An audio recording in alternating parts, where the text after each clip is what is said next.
प्रतियोगी मैत्री इंस्टीट्यूट की सामान्य अध्ययन की श्रृंखला में आपका स्वागत है। भारत की जो संघीय कार्यपालिका है उस अध्याय की आज तीसरी कक्षा है और संघीय कार्यपालिका के प्रमुख राष्ट्रपति के बारे में हम लोग पढ़ रहे हैं। हम लोगों ने अनुच्छेद 52, 53 और 54 तथा 55 राष्ट्रपति के बारे में, कार्यपालिका के बारे में पढ़ा है। आज की कक्षा में अनुच्छेद 56, अनुच्छेद 57, 58, 59 और 60 पर बात करेंगे हम लोग। अनुच्छेद 56 जो राष्ट्रपति की पदावधि कि राष्ट्रपति कितने समय तक अपने पद पर बने रहेंगे। अनुच्छेद 57 राष्ट्रपति के पुनर्निर्वाचन के लिए बात करता है कि भारत का राष्ट्रपति दोबारा या कितनी बार राष्ट्रपति बन सकता है। उसके अलावा अर्हताएं, शर्तें और शपथ पर आज की कक्षा में बात होनी है। तो आइए आज की कक्षा की शुरुआत करते हुए अनुच्छेद 56 राष्ट्रपति की पदावधि पर बात करते हैं हम लोग। तो अनुच्छेद 56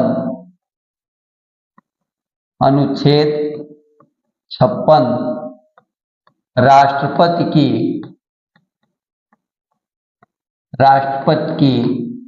पदावधि। जैसा कि आपको पता है कि राष्ट्रपति की पदावधि तो 5 वर्ष निर्धारित है संविधान के अंतर्गत। तो पद धारण करने की तिथि से 5 वर्ष तक, सीधा सीधा क्या है, इसको हम लोग बिंदुवार नोट कर लें। पद धारण करने की तिथि से 5 वर्ष तक ये राष्ट्रपति की संविधान में वर्णित पदावधि है। उसके अलावा राष्ट्रपति अपनी पदावधि में यानी 5 वर्ष में जब चाहे उपराष्ट्रपति को संबोधित त्यागपत्र देकर के अपने पद से मुक्त हो सकता है। तो राष्ट्रपति अपनी पदावधि में किसी भी समय अपना त्यागपत्र उपराष्ट्रपति को दे सकता है। तो राष्ट्रपति अपनी पदावधि में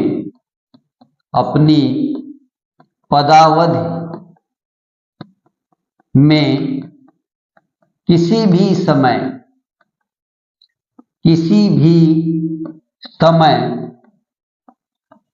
उपराष्ट्रपति को अपना त्यागपत्र दे सकता है, अपना त्यागपत्र दे सकता है। यानी कभी भी वो जब चाहे पद छोड़ सकता है। ये हमने देखा, दूसरे बिंदु की बात हुई। तीसरा, राष्ट्रपति को उसके कार्यकाल पूरा होने से पहले भी केवल महाभियोग के द्वारा उसके पद से हटाया जा सकता है। राष्ट्रपति का 5 वर्ष का कार्यकाल पूरा होने से पहले भी महाभियोग के द्वारा, इंपीचमेंट के द्वारा उसे अपने पद से हटाया जा सकता है। तो इसे नोट करते हैं कि राष्ट्रपति को उसके कार्यकाल पूरा होने से पूर्व राष्ट्रपति को उसका कार्यकाल पूरा होने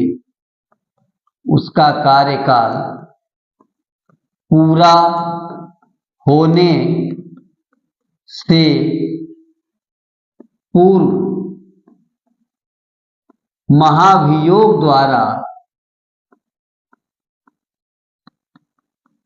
महाभियोग द्वारा ही उसके पद से हटाया जा सकता है। तो आपने देखा कि राष्ट्रपति को उसके पद से कार्यकाल पूरा होने से पहले केवल महाभियोग के द्वारा ही हटाया जा सकता है। महाभियोग एक प्रक्रिया है, उसके द्वारा हटाया जा सकता है। इसके अलावा राष्ट्रपति का पद रिक्त होने की स्थिति में, राष्ट्रपति का पद अगर रिक्त हो रहा है तो रिक्त होने की स्थिति में राष्ट्रपति तब तक वह व्यक्ति राष्ट्रपति बना रहेगा जब तक कि अगला राष्ट्रपति न चुन लिया जाए, भले ही 5 वर्ष से समय ज्यादा हो गया तो 5 वर्ष से अधिक समय के बाद भी अगले राष्ट्रपति के आने तक वह व्यक्ति राष्ट्रपति के पद पर बना रहेगा। यानी इसे देख लें कि राष्ट्रपति का पद रिक्त होने की स्थिति में, राष्ट्रपति का पद रिक्त होने की स्थिति में, रिक्त होने की स्थिति में क्या होगा? रिक्त होने की स्थिति में वह अपने पद पर तब तक बना रहेगा, तब तक वह अपना उत्तरदायित्व निभाएगा। क्या चीज? तब तक वह अपना उत्तरदायित्व निभाएगा, उत्तरदायित्व निभाएगा। कब तक? जब तक कि अगले राष्ट्रपति का चुनाव न हो जाए, जब तक कि उसका उत्तराधिकारी राष्ट्रपति, जब तक कि उसका उत्तराधिकारी, जब तक कि उसका उत्तराधिकारी राष्ट्रपति, जब तक कि उसका उत्तराधिकारी राष्ट्रपति का पद ग्रहण न कर ले, राष्ट्रपति का पद ग्रहण न कर ले। और ये जो समय है 5 वर्ष के उपरांत भी, ये नहीं है कि ये 5 वर्ष के भीतर की बात है, 5 वर्ष के उपरांत भी वह तभी पद छोड़ेगा जब उसका उत्तराधिकारी राष्ट्रपति अपना पद ग्रहण कर ले। तो इस तरह से ये राष्ट्रपति की पदावधि हम लोगों ने देखी कि राष्ट्रपति कितनी पदावधि तक, कितने समय तक और किस समय वो पद छोड़ेगा, कितने समय तक पद पर बना रहेगा, ये देखा गया अनुच्छेद 56 के अंतर्गत।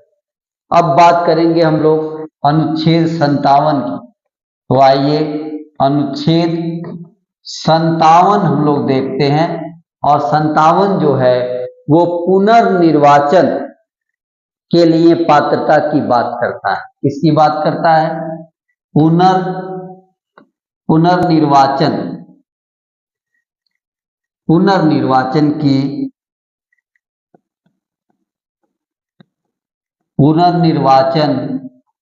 के लिए पात्रता।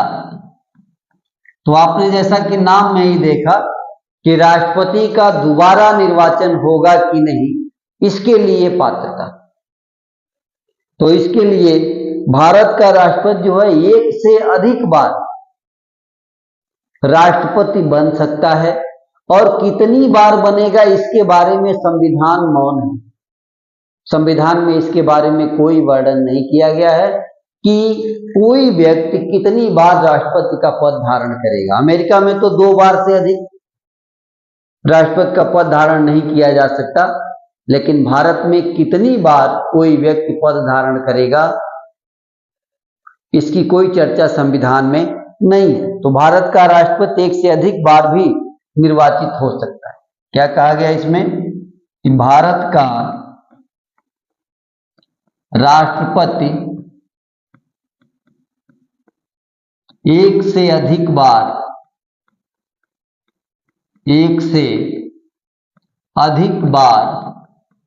भी निर्वाचित हो सकता है,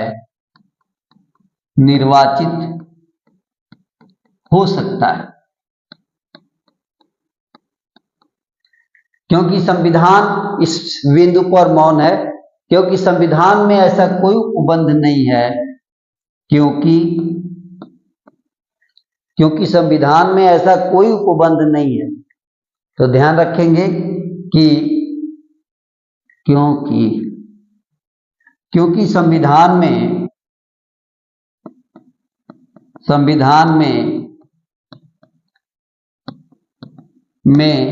कोई ऐसा उपबंध नहीं है।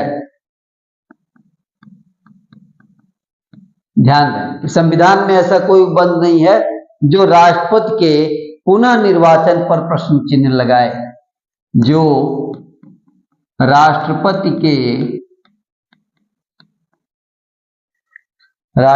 के पुनः निर्वाचन पर प्रश्न चिन्ह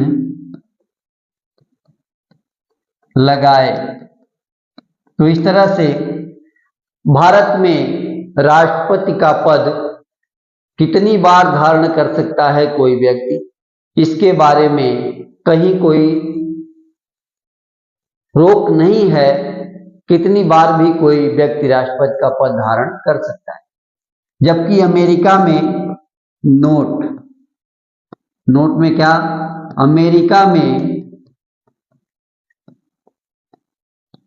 2 से अधिक बार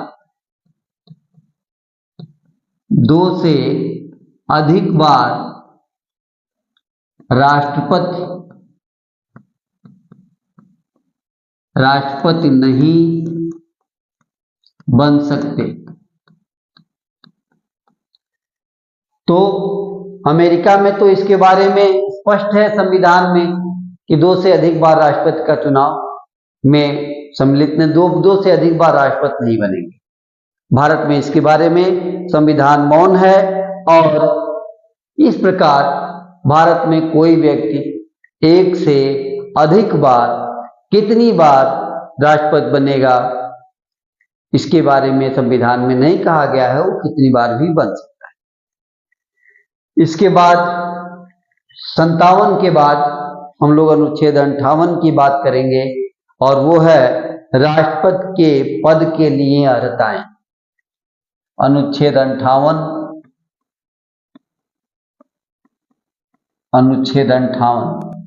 राष्ट्रपति पद के लिए अर्हताएं। राष्ट्रपति के पद के लिए अर्हताएं। तो राष्ट्रपति के पद की क्या क्या अर्हता है, कौन व्यक्ति राष्ट्रपति बनेगा, उसके बारे में तो कोई व्यक्ति, अनुच्छेद 58 अर्हताएं, इसमें बिंदुवार कोई व्यक्ति राष्ट्रपति तभी निर्वाचित होगा जब वह, यहां क्या कर लें, कोई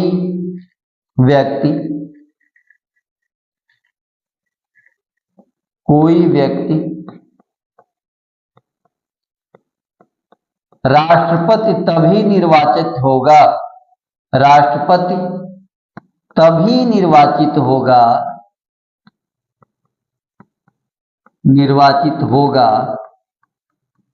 जब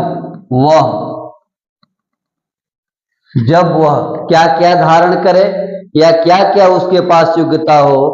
तो नंबर 1, जब वह भारत का नागरिक हो,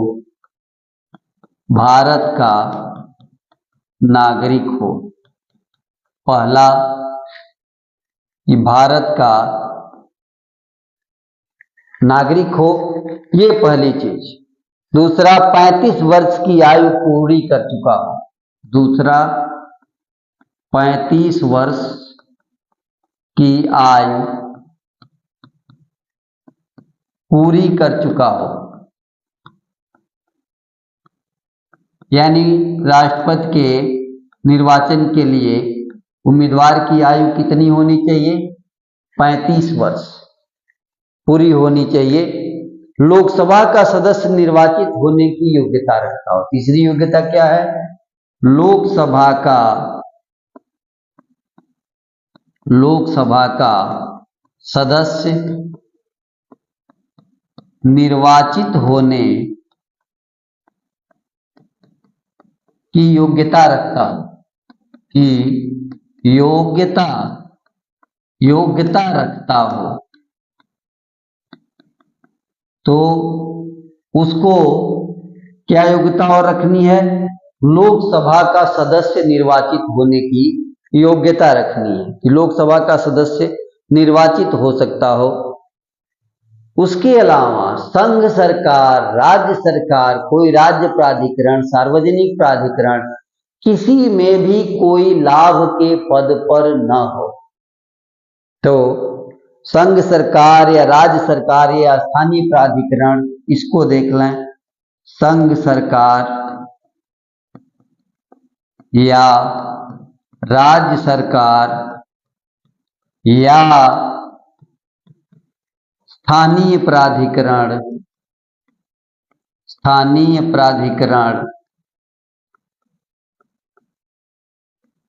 ये इसके अलावा प्राधिकरण में या किसी सार्वजनिक प्राधिकरण में या किसी सार्वजनिक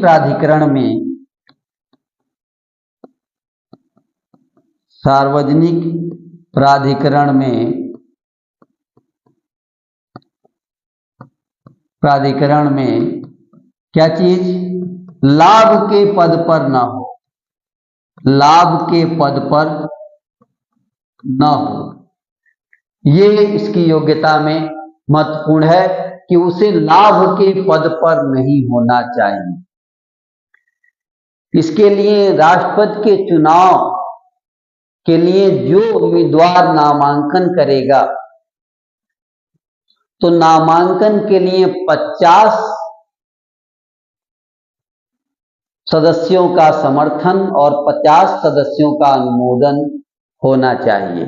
तो राष्ट्रपति के चुनाव के नामांकन के लिए इसमें अगली शर्त क्या है कि राष्ट्रपति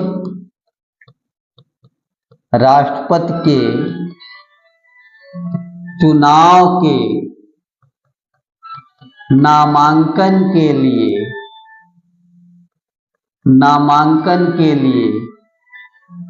उम्मीदवार की बात यह कि उम्मीदवार को नामांकन के लिए उम्मीदवार के लिए कम से कम 50 प्रस्ताव, नामांकन के लिए उम्मीदवार के लिए कम से कम 50 प्रस्तावक, कितने प्रस्तावक होने चाहिए? 50 प्रस्तावक एवं 50 अनुमोदक होने चाहिए, एवं 50 अनुमोदक होने चाहिए। ये जरूरी है, अन्यथा वो उम्मीदवार नहीं बन पाए। तो आपने क्या देखा कि राष्ट्रपति के चुनाव के लिए जो व्यक्ति नामांकन करेगा, उसको वोटर में से 50 वोटर प्रस्तावक होने चाहिए और 50 वोटर अनुमोदक होने चाहिए। ऐसा इसलिए किया गया ताकि कोई अगंभीर उम्मीदवार चुनाव में कंटेस्ट न करे, चुनाव में भाग न ले। जो भी उम्मीदवार हो वो गंभीर उम्मीदवार हो, ऐसा व्यक्ति ही चुनाव में भाग ले। उसके अलावा 15,000 रुपए की जमानत राशि भी उसे जमा करानी होती है, और यदि उसने कुल वैध मतों के 1/6 से कम मत प्राप्त किया तो उसकी जमानत राशि नहीं लौटाई जाती है, जब्त कर ली जाती है। तो अगले बिंदु में क्या है? तो अगले बिंदु में है कि प्रत्येक उम्मीदवार सरकारी खजाने में 15,000 की जमानत राशि के रूप में जमा करेगा। यानी प्रत्येक उम्मीदवार, क्या बात है यहाँ, प्रत्येक उम्मीदवार सरकारी खजाने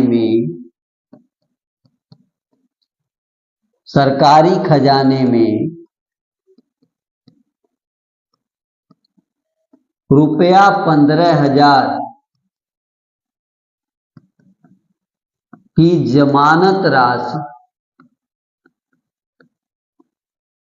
जमानत राशि जमा करेगा। तो आपने देखा कि 50 प्रस्तावक और 50 अनुमोदक या समर्थक होने चाहिए।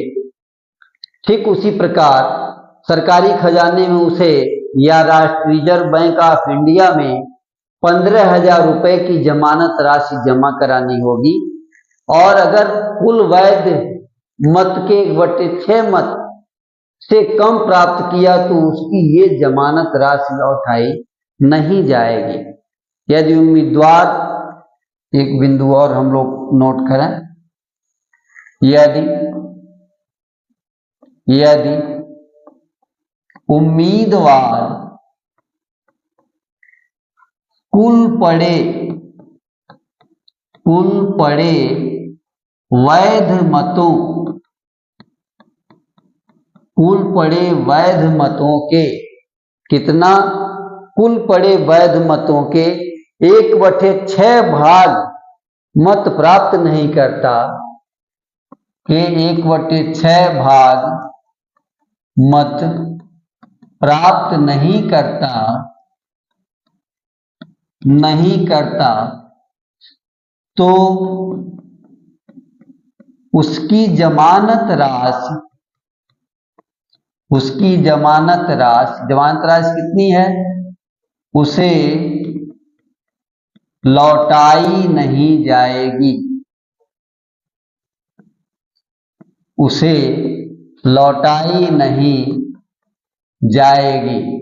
यानी सीधा सा मतलब ये है, जमानत जब्त हो जाएगा। क्या हो जाएगा? जमानत जब्त हो जाएगा। जमानत बचाने के लिए कुल डाले गए मत में से कम 1/6% मत प्राप्त करना अनिवार्य है, अन्यथा उम्मीदवार की जमानत जब्त हो जाएगी, ऐसा होगा।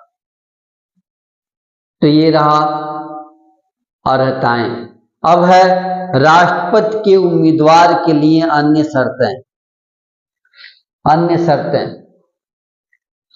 राष्ट्रपति अनुच्छेद, अब अगले अनुच्छेद को देखा जाए, अनुच्छेद 58, जो हम लोगों ने अभी अर्हताएं देखी। अब अनुच्छेद 59 शर्तें, तो अनुच्छेद 59 देखा जाएगा और वो है शर्तें क्या क्या हैं ये देखते हैं हम। शर्तें, कई शर्तें हैं राष्ट्रपति के पद के लिए, जो उम्मीदवार होगा उसके लिए कई शर्तें हैं। वह शर्त, सबसे पहला शर्त यह है कि वह व्यक्ति अगर संसद में से किसी सदन का सदस्य है अथवा राज्य की विधानसभा में से किसी सदन का सदस्य है तो राष्ट्रपति निर्वाचित होने पर उसे सदन की सदस्यता त्यागनी पड़ती है। एक शर्त यह, यानी वह व्यक्ति जो संसद के किसी भी सदन का सदस्य, यहां वह व्यक्ति जो संसद के किसी भी सदन का सदस्य या राज्य विधानसभाओं का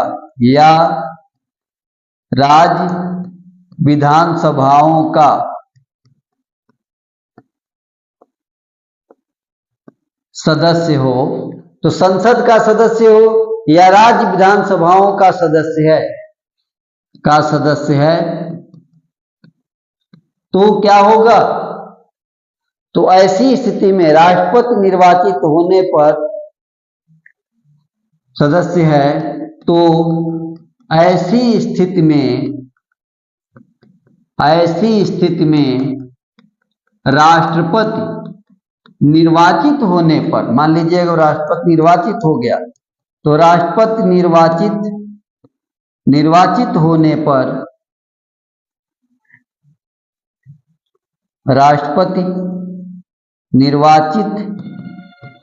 पर उसे सदन की सदस्यता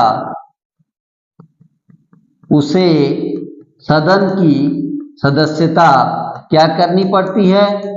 छोड़नी पड़ती है। यानी वह सदन की सदस्यता छोड़ देगा, अर्थात सदन का सदस्य नहीं रहेगा। जिस सदन का सदस्य वो है, उस सदन की सदस्यता को त्याग देगा। दूसरा ये कि वह कोई अन्य लाभ का पद धारण नहीं करेगा, यानी वह कोई अन्य लाभ का पद धारण नहीं करेगा। तो दूसरा, वह कोई अन्य लाभ का पद धारण नहीं करेगा। ध्यान रहे कि ये लाभ का पद क्या है, ये भी संविधान में डिसाइड किया गया है, जिसे हम लोग देखेंगे कि वो आगे चल करके आपको दूसरे अनुच्छेदों में प्राप्त होगा। अनुच्छेद 102(1) क में और 19(1) में भी लाभ के पद, 191(1) में भी लाभ के पद की बात की गई। तो लाभ के पद पर ना हो, ये जरूरी है। उसके अलावा राष्ट्रपति को आधिकारिक आवास, जिसका नाम है राष्ट्रपति भवन, दिया जाएगा। आधिकारिक आवास यानी उन्हें राष्ट्रपति भवन दिया जाएगा, उसका कोई किराया नहीं लिया जाएगा। तो अगले पृष्ठ पर राष्ट्रपति को रहने के लिए, निवास करने के लिए आधिकारिक आवास, राष्ट्रपति को आधिकारिक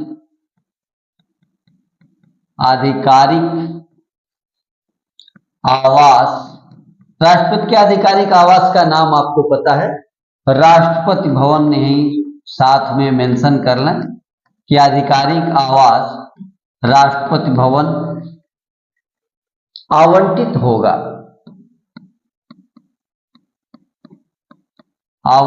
होगा।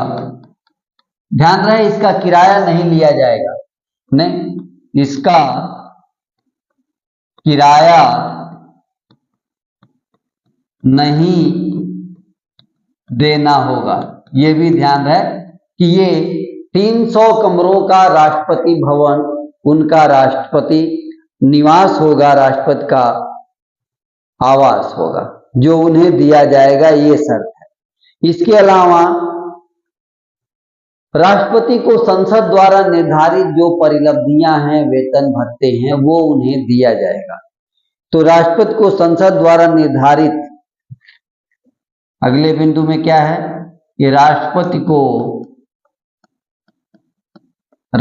को संसद द्वारा निर्धारित, राष्ट्रपति को संसद द्वारा जो निर्धारित क्या उपलब्धियां, भत्ते व विशेषाधिकार प्राप्त होंगे।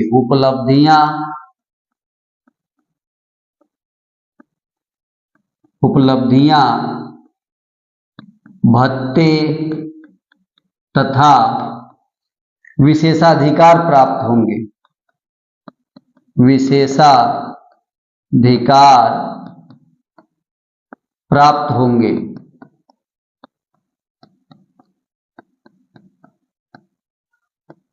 तो क्या देखा आपने कि संसद द्वारा जो भी उपलब्धियां, भत्ते, वेतन आदि हैं, वो सभी उन्हें प्राप्त होंगे। राष्ट्रपति को। उसकी उपलब्धियां और भत्ते उसकी पदावधि के दौरान कम नहीं किए जाएंगे, ये एक और शर्त। यानी राष्ट्रपति की उपलब्धियां व भत्ते उसकी पद धारण, जितने दिन पद पर रहेंगे के दौरान कम नहीं किए जाएंगे, ये एक शर्त है। तो हम लोगों ने अनुच्छेद 59 के तहत वो शर्तें देखी कि राष्ट्रपति के पद के लिए जो उम्मीदवार राष्ट्रपति का पद धारण करेगा उसके लिए और क्या क्या शर्तें, कि उसकी सेवा के दौरान उसकी उपलब्धियां और भत्ते घटाए नहीं जाएंगे। संसद ने जो निर्धारित की है वो चलता रहेगा, वो उसे प्राप्त होगा। अब अनुच्छेद 60 में हम लोग राष्ट्रपति के शपथ की बात करेंगे। तो अनुच्छेद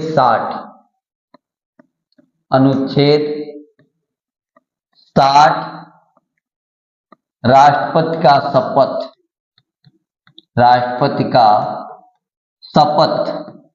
राष्ट्रपति शपथ लेगा तो जो भी शपथ लेगा उसकी बात यहाँ की जा रही है कि राष्ट्रपति क्या शपथ लेगा। तो राष्ट्रपति का जो शपथ होगा वो उच्चतम न्यायालय, सर्वोच्च न्यायालय का मुख्य न्यायाधीश, भारत के मुख्य न्यायाधीश राष्ट्रपति को उसके पद का शपथ दिलाएंगे। अगर किसी कारणवश राष्ट्रपति के मुख्य न्यायाधीश उपलब्ध नहीं है तो सर्वोच्च न्यायालय का मुख्य न्यायाधीश के बाद जो वरिष्ठतम न्यायाधीश होगा उनके द्वारा राष्ट्रपति को उसके पद का शपथ दिलाया जाएगा। तो ये उसकी जो है शपथ है उच्चतम न्यायालय के मुख्य न्यायाधीश द्वारा। चलिए इसको देखते हैं। उच्चतम न्यायालय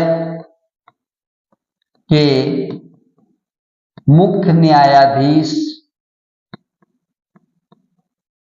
उच्चतम न्यायालय के मुख्य न्यायाधीश द्वारा क्या किया जाएगा, राष्ट्रपति को पद की शपथ दिलाई जाती है। राष्ट्रपति को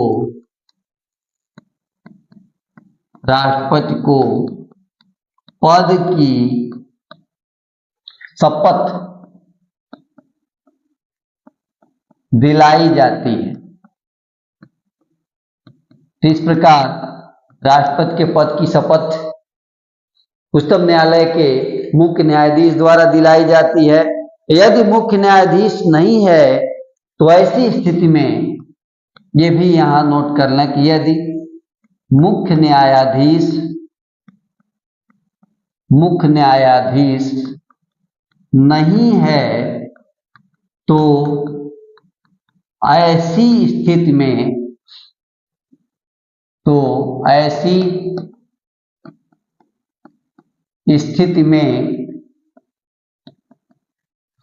क्या किया होगा, तब उच्चतम न्यायालय के वरिष्ठतम न्यायाधीश, स्थिति में उच्चतम न्यायालय के ही वरिष्ठतम न्यायाधीश,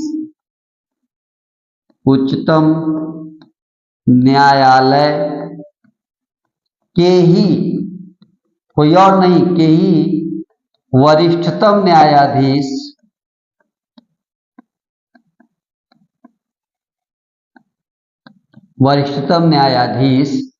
द्वारा इस कार्य को संपन्न किया जाएगा। न्यायाधीश द्वारा इस कार्य को संपन्न किया जाएगा।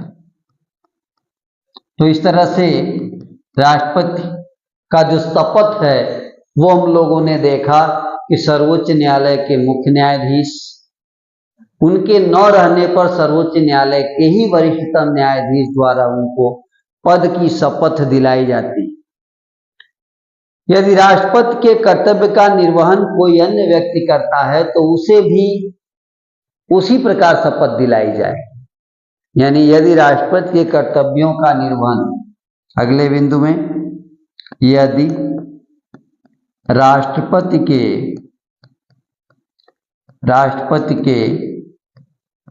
कर्तव्य का निर्वहन कोई अन्य व्यक्ति करता है तो उसे भी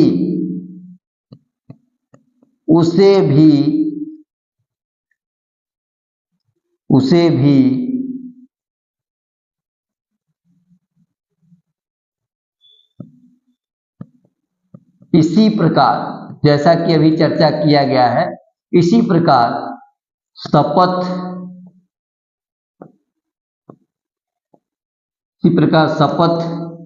दिलाई जाएगी।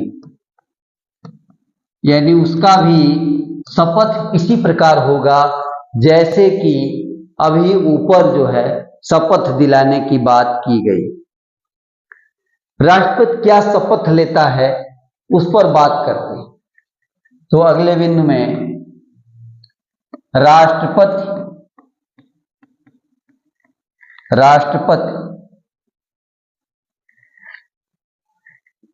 शपथ लेता है कि क्या क्या शपथ लेता है? शपथ लेता है कि श्रद्धा पूर्वक राष्ट्रपति पद का कार्यपालन करूंगा। पहला, श्रद्धा पूर्वक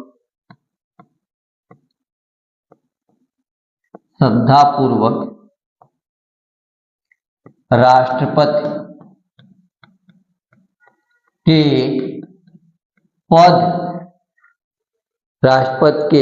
पद का कार्यपालन क्या करेगा?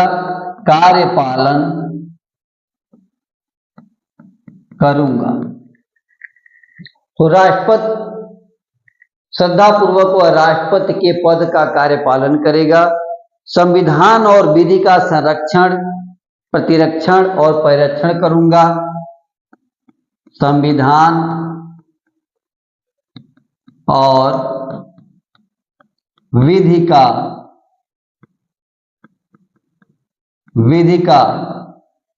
संरक्षण, प्रतिरक्षण,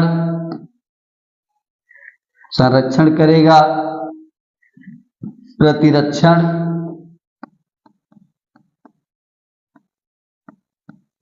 व परिरक्षण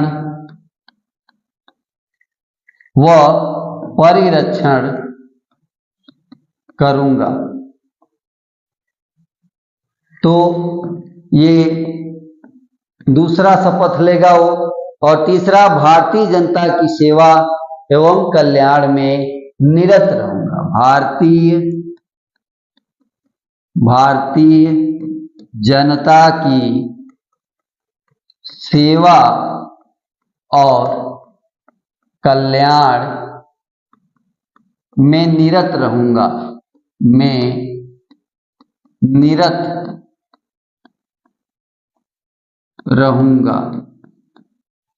तो इस प्रकार आपने देखा कि कैसे राष्ट्रपति का शपथ जो है वो किस प्रकार उसे शपथ लेना है कि श्रद्धापूर्वक राष्ट्रपति के पद का कार्यपालन करूंगा, संविधान और विधि का संरक्षण, प्रतिरक्षण और परिरक्षण करूंगा और भारतीय जनता की सेवा और कल्याण में निरत रहूंगा। ये राष्ट्रपति के पद के लिए क्या है? शपथ। इस प्रकार हम लोग राष्ट्रपति से संबंधित अनुच्छेदों को देखा। चलिए इसे दोबारा से हम लोग फटाफट देख लें और आज की कक्षा को संपन्न करें। आज हम लोग 56, 57, 58, 59 और 60 इन 5 अनुच्छेदों पर बात करना था हमें, तो 5 अनुच्छेदों पर हम लोग बात कर रहे हैं। अनुच्छेद 56 राष्ट्रपति की पदावधि की बात करता है, तो 57 जो है वो पुनर्निर्वाचन की बात करता है। उसके बाद अर्हताएं, शर्तें और शपथ पर बात हो। इन बातों को करने के लिए हम अगले पृष्ठ से बात शुरू करते हैं और इस प्रकार आप देखेंगे कि पद धारण कर राष्ट्रपति की पदावधि क्या है। सबसे पहला अनुच्छेद 56 राष्ट्रपति के पदावधि पर बात करेगा। तो राष्ट्रपति की पदावधि क्या है? जैसे संविधान में राष्ट्रपति की पदावधि को 5 वर्ष निर्धारित किया गया है। कितना निर्धारित किया गया है? 5 वर्ष। उसी तरह राष्ट्रपति अपनी पदावधि में किसी भी समय उपराष्ट्रपति को त्याग पत्र दे सकता है, यानी राष्ट्रपति अपनी इच्छा से जब चाहेगा त्याग पत्र दे सकता है। राष्ट्रपति को उसके कार्यकाल, जो उसका कार्यकाल होगा, पूरा होने से पूर्व भी हटाया जा सकता है और केवल महाभियोग के द्वारा हटाया जा सकता है। यानी राष्ट्रपति को उसका कार्यकाल पूरा होने से पूर्व महाभियोग द्वारा ही हटाया जा सकता है और किसी रीति से हटाया नहीं जा सकता। महाभियोग की चर्चा आगे हम लोग अनुच्छेद 61 में करेंगे। राष्ट्रपति का पद अगर रिक्त है तो रिक्तता की स्थिति में राष्ट्रपति तब तक अपने पद पर बना रहेगा जब तक कि अगले राष्ट्रपति का चुनाव होकर के वह राष्ट्रपति का पद न ग्रहण करे। यानी अगले, भले ही 5 साल का 5 वर्ष के उपरांत ये समय उसे देना पड़े, तो 5 वर्ष के उपरांत भी राष्ट्रपति अपने पद पर बना रहेगा। कब तक? जब तक कि नया व्यक्ति राष्ट्रपति चुन करके न आ जाए या अगला राष्ट्रपति चुन करके न आ जाए। तो ये हुआ राष्ट्रपति के लिए जो अर्हताएं थी, पदावधि की बात की गई। अब बात करेंगे हम लोग राष्ट्रपति के लिए पुनर्निर्वाचन की पात्रता। पुनर्निर्वाचन अनुच्छेद 57 कि क्या राष्ट्रपति दोबारा या कई बार, तीसरी बार, चौथी बार राष्ट्रपति बन सकता है? तो इसके बारे में संविधान में कोई बात नहीं की गई है। भारत का राष्ट्रपति अधिक बार संविधान में राष्ट्रपति बन सकता है। संविधान में इसके लिए कहीं कोई प्रश्न चिन्ह नहीं लगाया गया है। पुनः निर्वाचन हो सकता है, जबकि अमेरिका में 2 बार से अधिक राष्ट्रपति चुने जाने का प्रावधान नहीं अमेरिकी संविधान में। लेकिन भारत के संविधान में राष्ट्रपति के पुनः निर्वाचन को लेकर के कहीं कोई बात नहीं दी गई है।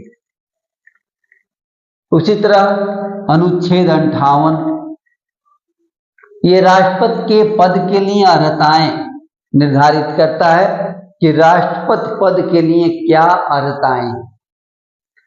तो अर्हताएं हैं कि कोई भी व्यक्ति जो राष्ट्रपति निर्वाचित होगा वह, उसके पास क्या क्या होना चाहिए?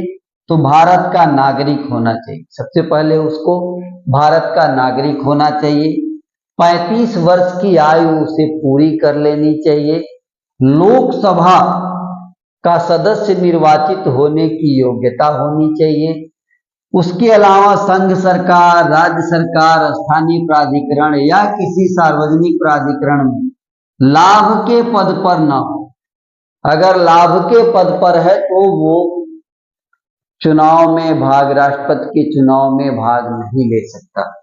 इसके अलावा राष्ट्रपति के चुनाव का अगर नामांकन किसी व्यक्ति को करना है तो कम से कम 50 प्रस्तावक और 50 अनुमोदक उसके पास होने चाहिए।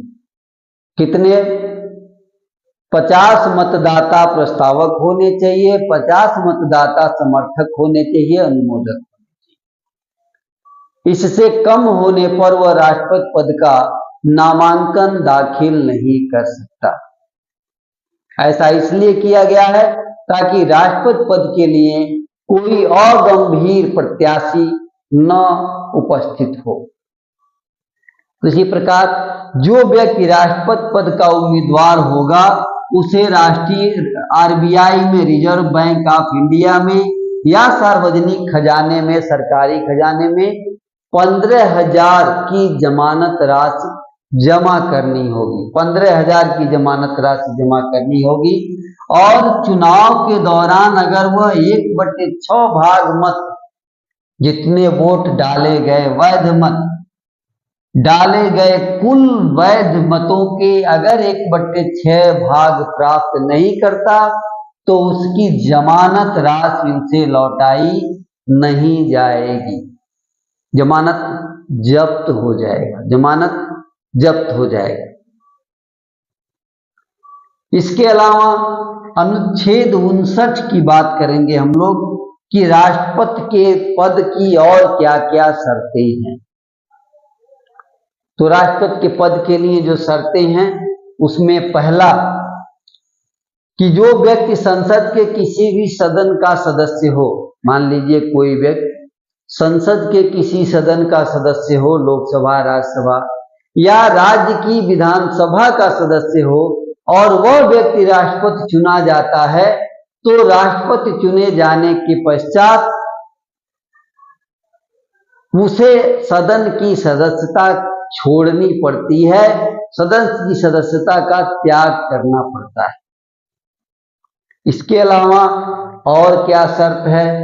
और एक शर्त है कि कोई लाभ का पद भी वो व्यक्ति धारण न करता,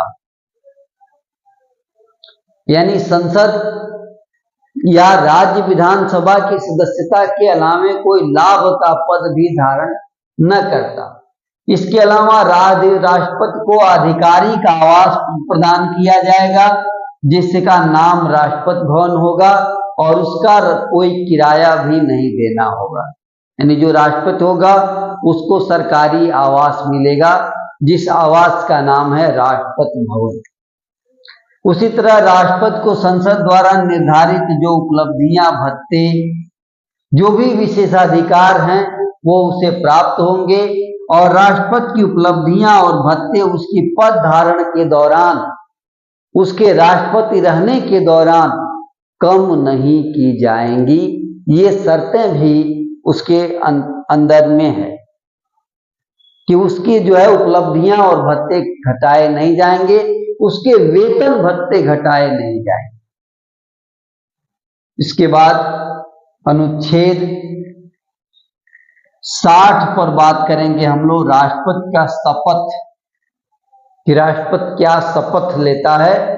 तो राष्ट्रपति के शपथ के बारे में जान लें कि भारत का यानी उच्चतम न्यायालय का मुख्य न्यायाधीश राष्ट्रपति को उसके पद की शपथ दिलाएगा, और अगर मुख्य न्यायाधीश नहीं है तो ऐसी स्थिति में उच्चतम न्यायालय का कोई वरिष्ठतम न्यायाधीश राष्ट्रपति को उसके पद की शपथ दिलाएगा।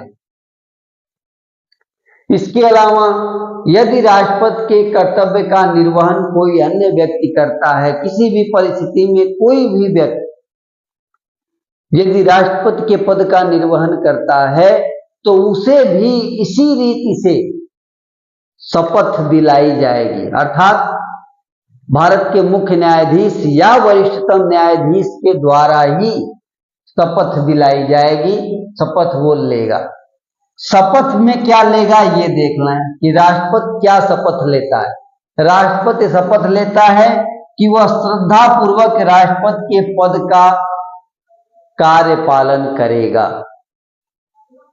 श्रद्धा पूर्वक राष्ट्रपति के पद का कार्यपालन करेगा, संविधान और विधि का संरक्षण, प्रतिरक्षण, परिरक्षण करेगा। उसके साथ साथ भारतीय जनता की सेवा और कल्याण में निरत रहेगा।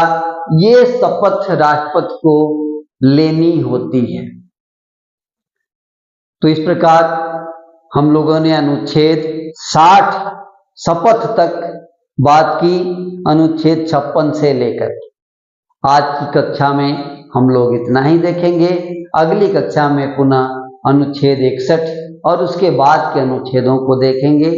धन्यवाद।